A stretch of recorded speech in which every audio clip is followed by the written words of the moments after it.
Mathias Vichera, directeur de l'Institut d'études politiques de Paris, s'était mis en retrait après l'affaire de violence conjugale dans laquelle il était impliqué avec son ex Anissa Bonnefond.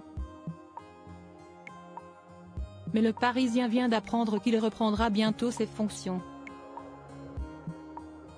Après plusieurs semaines loin des fonctions de directeur de l'Institut d'études politiques de Paris, Mathias Vichera devrait reprendre ses fonctions. Si est en tout cas ce qu'ouest en mesure d'affirmer le Parisien qui indique que le directeur de la célèbre école parisienne devrait bien retrouver son fauteuil, comme cela avait été programmé par les instances gouvernantes de l'Institut d'études politiques en décembre. Cette décision aurait été prise à l'issue d'une réunion animée de 4 heures comme l'indiquent des participants.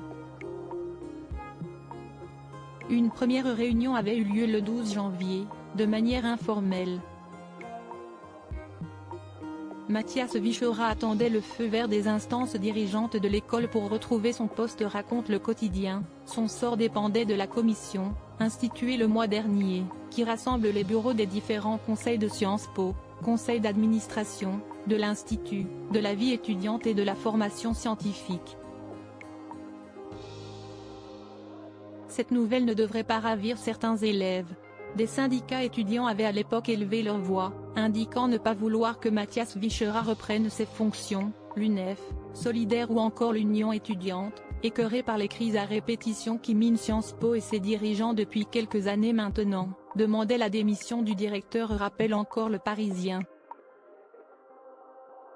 À l'écart depuis début décembre, Mathias Vichera devrait reprendre ses fonctions le lundi 29 janvier prochain.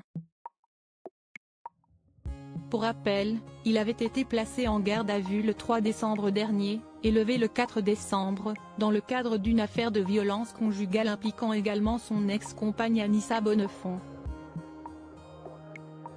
Des accusations mutuelles placées en garde à vue comme Anissa Bonnefond, Mathias Vichera avait été entendu. La réalisatrice l'accusait de violence conjugale, Mathias Vichera accusait Anissa Bonnefond de la même chose. Aucune plainte n'avait néanmoins été déposée mais une enquête préliminaire avait été ouverte par le parquet et suit son cours. À l'issue de sa garde à vue, Anissa Bonnefond avait pris la parole sur les réseaux sociaux pour clarifier la situation et taper du poing sur la table. « Je suis absolument désespérée et sous le choc de voir cet acharnement médiatique autour de ma vie privée, et celle de mon ex-conjoint », avait-elle débuté. Les tristesses de couple appartiennent au couple, et ça n'est jamais tout blanc d'un côté et tout noir de l'autre. Il faut que ça cesse.